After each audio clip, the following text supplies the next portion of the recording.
Welcome to Season 2 of the Empower to Heal podcast. I'm your host, Dina Tipsherini, and I'm so excited to take you on a journey through the ups and downs of motherhood. Together, we are going to learn, prepare for, and unearth all things motherhood, because I believe that exposure and awareness can lead to empowerment. So buckle up for an unfiltered, raw, and insightful journey.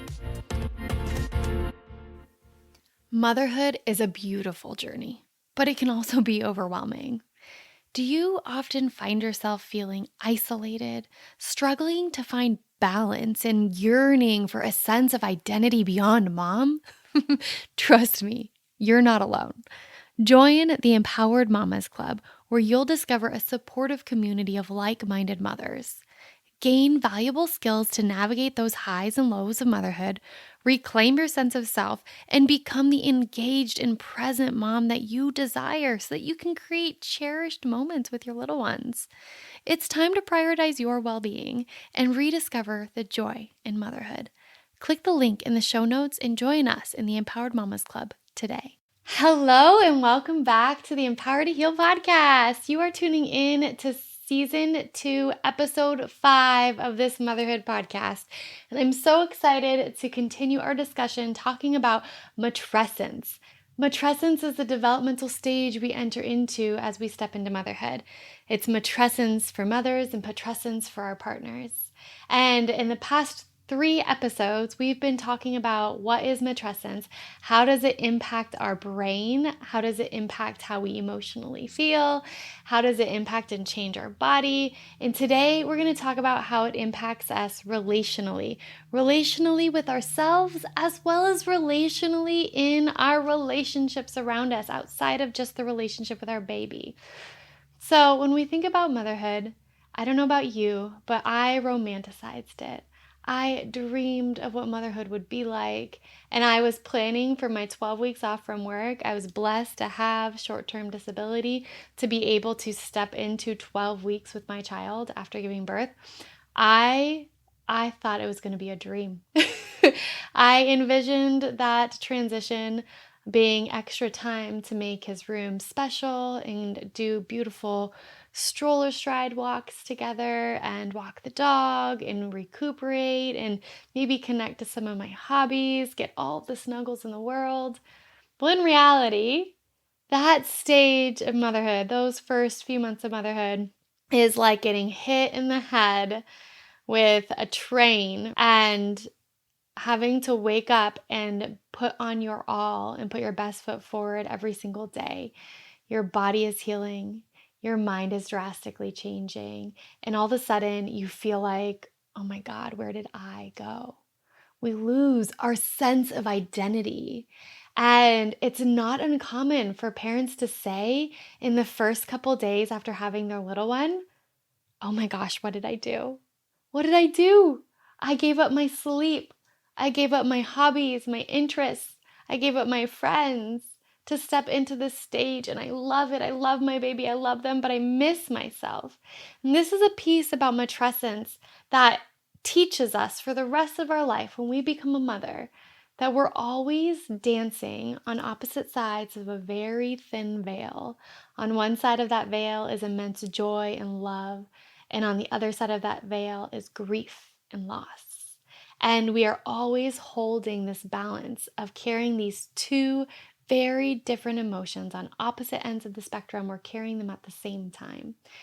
An example of this is when you birth your baby, your body contracts and comes back. Your womb contracts and comes back. And as you do that, oftentimes we experience something called phantom kicks. Our body is remembering the sensation of having our baby inside us. And sometimes we desire having our baby inside us again so that we can feel that connection, so that we can keep them safe. We feel that sense of control that we thought we had when we were pregnant. And when our baby comes out of us, it can feel like we've lost all control. And so we can be holding our baby, staring them in the face, just a couple days old, waiting for these days, waiting to see their beautiful eyes looking back at us, waiting to see the shape of their face and smell their sweet, precious, sweet head, and simultaneously missing and grieving that they're no longer inside us and connected and a part of us in that way. We feel this dichotomy every step of the way in motherhood, whether it's celebrating that they've rolled over and honoring this milestone for them, and also grieving when they were just a little squish ball, a little peanut that you held in your arms and they didn't wiggle about all the time. And this dichotomy of carrying these feelings and emotions is an example of how we are shifting in our relationships with ourselves, in our relationships with joy and grief, and in our relationships with others. To bring it back to relationship with ourselves and our identity, when we become a mom, oftentimes we can feel like that is our only identity. Like if somebody were to ask us in the first few months of motherhood or the first few months of having an infant, if they were to ask us, like, who are you? What are your hobbies? What do you like to do? There's this piece of us that wants to respond in this way of like, oh my gosh, I used to love to X, Y, and Z, right? I used to love to decorate my house. I used to love to paint. I used to love to write poetry and go on hikes. And then there's this other part of us that's like, oh my gosh, I can't even think of what I do now outside of keeping things afloat, outside of mom and work, right? It can be hard to think of who you are as a friend. Because our brain changes and it prunes this gray matter, it can be really difficult to have conversations with somebody about anything other than your baby. So I share this to give you a little bit of grace that neurologically, socially, developmentally, right now, you are exactly where you are supposed to be. You are supposed to feel like mom is your whole identity. You are supposed to feel the grief and the joy of that. You are supposed to miss pieces of your life, right? As you're cherishing the pieces that you're in. Now, if this is taking over and consuming all of your existence, hit me up. Let's talk. I can support you through my coaching programs or through therapy if you're in Arizona to navigate the season of life in a way that feels more supportive for you. But motherhood is filled with discomfort. And motherhood is filled with the dance of loss and love and grief and joy. And motherhood is filled with this distance that we feel from the people that we once loved and spent all of our time with, right? Yes, we still love them, but we may not be around them very often. So I'd like to invite you to think about, what are those relationships in your life that are the most meaningful for you, right? Maybe it's your relationship with your partner, and maybe it's your relationship with your besties or with your parents or your sister or your brother, your siblings. Who is it? Maybe it's an auntie, a grandparent. And just know that the relationships that you have that are strong and that are built on truth and authenticity will survive the season that you're in, where you have to turn inward and kind of have your head down and towards yourself and your baby right now. Ways to support you in navigating and maintaining healthy relationships in your life is to prepare those relationships for this transition that you're about to enter into, or to discuss where you are and help provide insight and shed light into the space that you're experiencing right now. We aren't meant to have a bunch of extra inside ourselves to give to others when we're giving to our child. This first year after having our baby, we are in a season of receiving, not a season of giving. We give to our baby and we receive from our community. And so inviting your community and your support systems to show up for you in ways that feel aligned and right for you.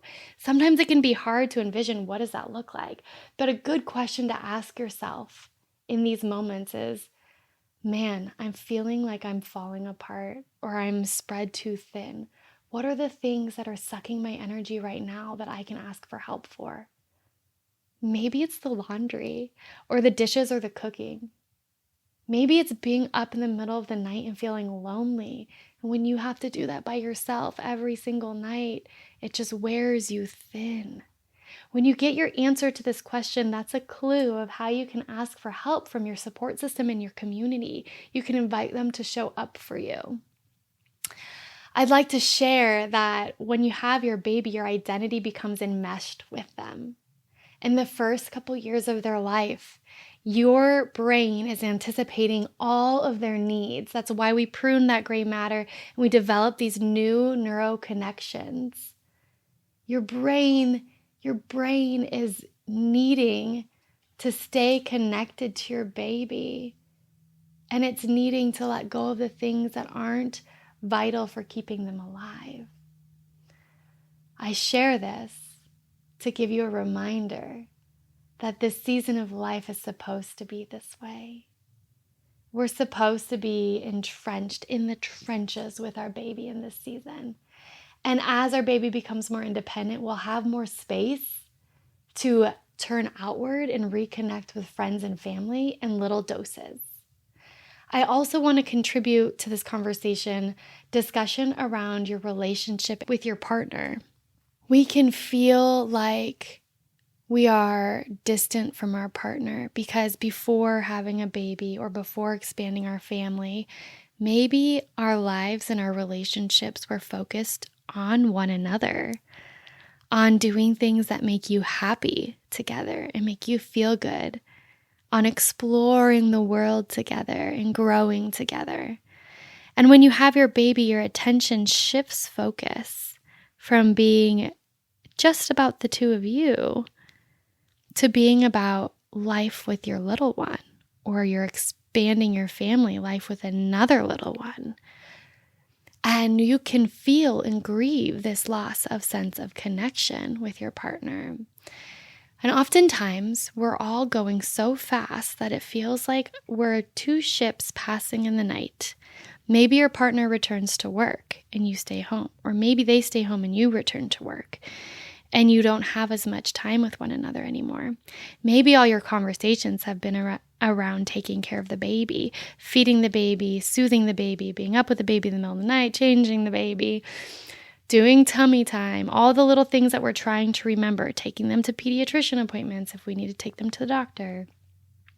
And you might not know how to return to yourself in this season, and that's okay.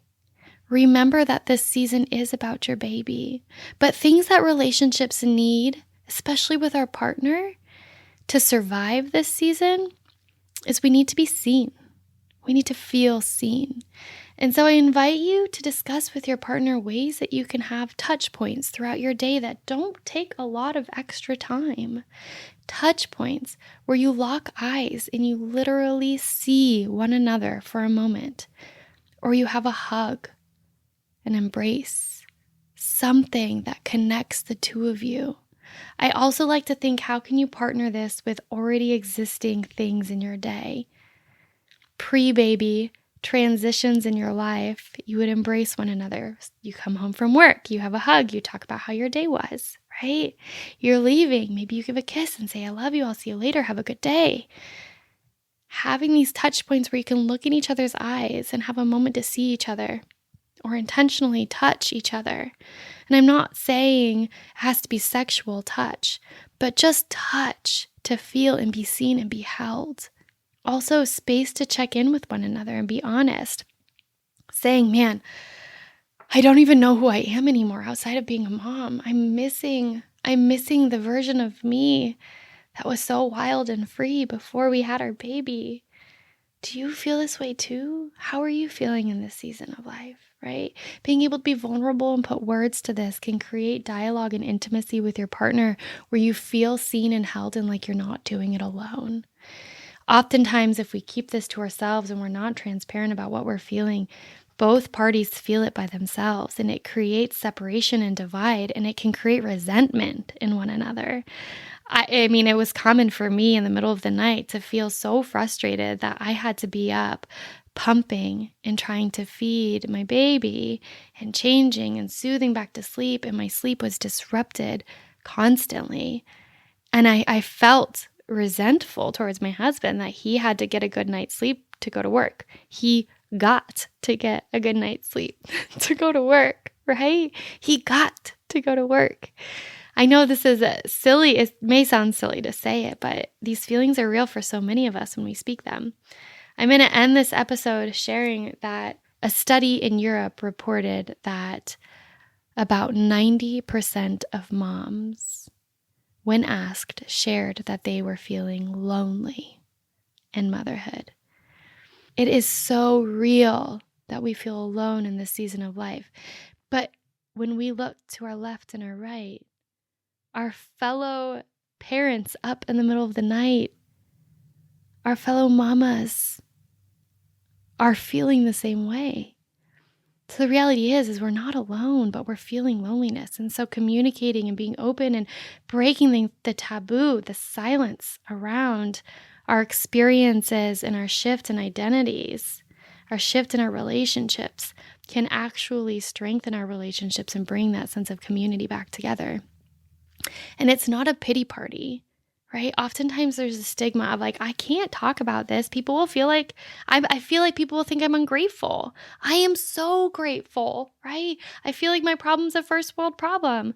Don't minimize your experiences. Your experiences matter. You can't gaslight yourself out of this. And when you speak and share your truth and your realness, it allows and gives permission to the people around you. It's an invitation to do the same. And when we get this off our chest, we have more room for the laughter and the lighthearted connections. We can giggle about the late nights together. We can text while we're trying to nurse, or we're doing midnight feedings or diaper changes, or we're up in the middle of the night. We can feel a sense of connection. So in matrescence, we experience significant emotional and relational changes. We feel this sense of grief and loss of who am I outside of being mom. We dance the very thin line of grief and loss in almost every moment of our days. And know that grief in our society, we have often felt it as an isolated me problem. But in reality, in history, grief is something we carried as a community. We carried together. It wasn't something we walked in the dark in the middle of the night alone with. We walked with our fellow sisters, fellow mothers and grandmothers and partners. Grief is meant to be communal, and holding space for this for one another lightens our load. So as you are feeling the dichotomy of these big emotions, I invite you to feel the depths of the grief so that the joy and the heights of the joy are that much brighter as well. We allow ourselves to feel both ends of the spectrum so we don't numb ourselves. If we numb one feeling, we numb all. Feel your grief, share it, connect, hold space with others around it. It's okay. You're allowed to. There's nothing wrong with you. You are beautiful, and I see you as grateful and fulfilled and happy and joyful. And I see you as grieving. I see you as sad and lonely. I see you desiring connection and not knowing where to start, feeling empty but wanting to give. I feel and see you in this dichotomy, and you are welcome here. There is nothing wrong with you. And I speak for all of humanity, all moms across the world, we want to know how you feel because we also want to feel like we're not alone. Thank you so much for joining me today in this episode on the podcast. Join me for continued discussion and deeper discussion around relationships in the season of matrescence. I look forward to seeing you there. Thank you and love to you all. Are you on the brink of parenthood, eagerly anticipating the arrival of your little one? Take a proactive step towards preparing for the whirlwind journey ahead by joining our waitlist for the Empowered First Year Postpartum Prep course. Designed with your needs in mind, this online 4-week program offers a comprehensive blend of education, skill building, and community support to guide you through the demanding postpartum season. Don't navigate this transformative time alone. Click the link in the show notes below to join our next cohort and embark on your journey to parenthood with confidence.